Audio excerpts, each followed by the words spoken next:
On this episode of Fail Proof Kitchen, no sugar added barbecue sauce. So this is a way where we're gonna kind of mimic those sweet flavors, but without adding a bunch of extra sugar, maple syrup, apple cider vinegar. Talk about fundamentals of safe blending of hot product, because this could be a disaster if we let it. We don't go crazy, we don't leave it on, we just pulse it. We've got a nice barbecue sauce for when we're ready to serve our barbecue items.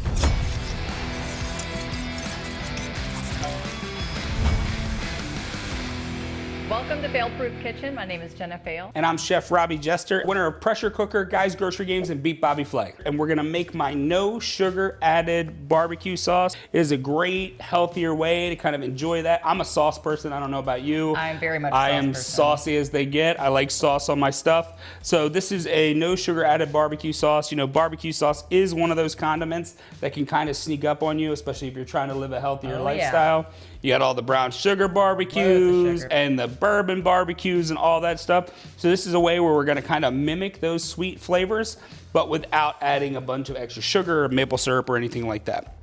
So we're gonna start with a hot pan, a little bit of olive oil. I've never made a barbecue sauce, Robbie. I'm so intrigued. Nice.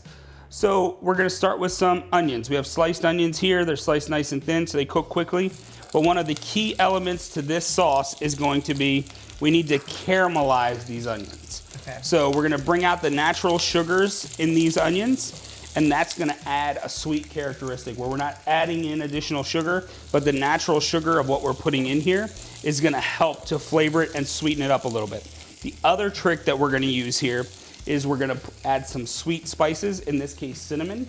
And the cinnamon for us, we're trained to think of cinnamon as like whenever we have sweet things. Absolutely. Pumpkin pie and pumpkin lattes and all of the sweet like fall things, we associate cinnamon with those flavors, rice pudding and stuff like that. So we're gonna throw a little cinnamon into this a little bit later on, and that is going to allow us to really kind of feel like it is sweetened without it being sweetened. Right. So we're gonna cook these. We're cooking them rather gently, and this is a part of the process. We're gonna use a little video magic to come back to some caramelized onions, but it's a part of the process. You wanna take your time. Absolutely. You don't wanna like fry them up and have them be like dark on the outside and then not caramelize all the way through, because it's not gonna translate to your finished sauce and be as sweet as you want it to be.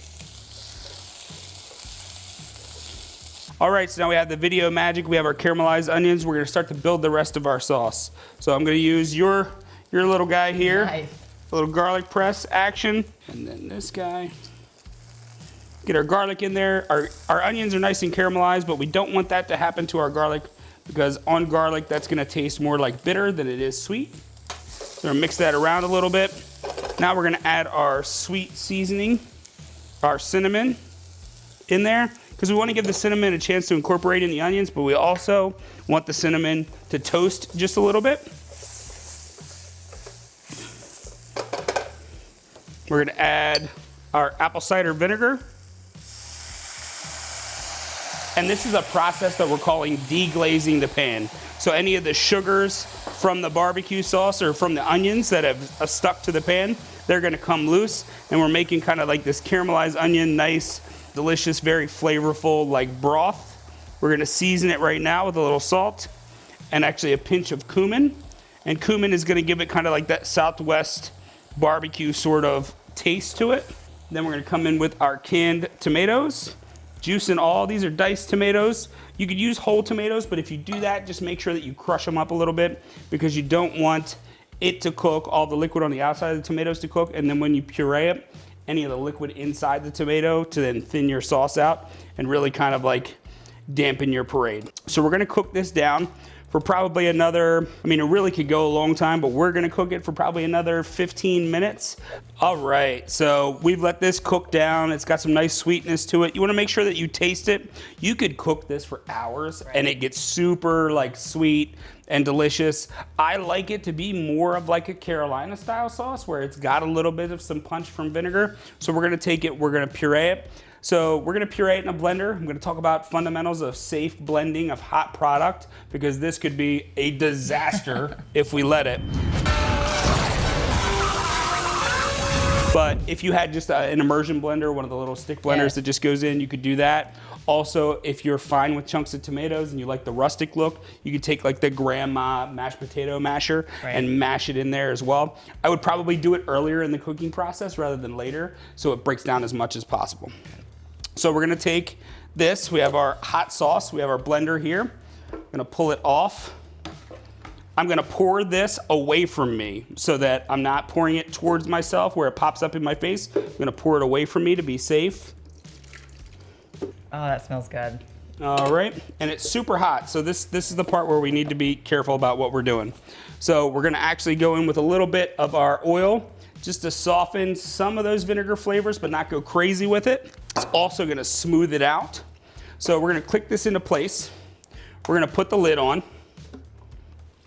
Okay, so we have our blender on, we have our handle all the way down. We have the cloth covering the opening just a little bit so that we're going to still allow heat to vent, but we're not gonna get it splattering all over the place. So we're gonna turn this on and we're gonna pulse it quickly. And we don't go crazy, we don't leave it on, we just pulse it. And once you've done it a few times, then you can hold it a little bit longer.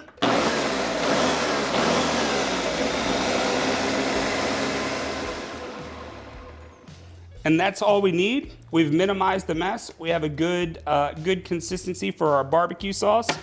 Gonna release it. Again, it's gonna be hot, so don't just stick your face right in there. Be careful with it.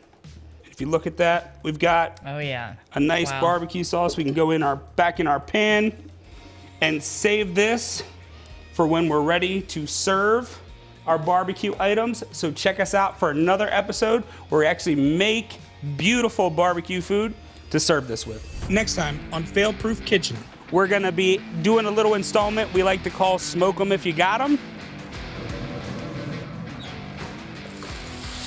Go ahead and give that a flip.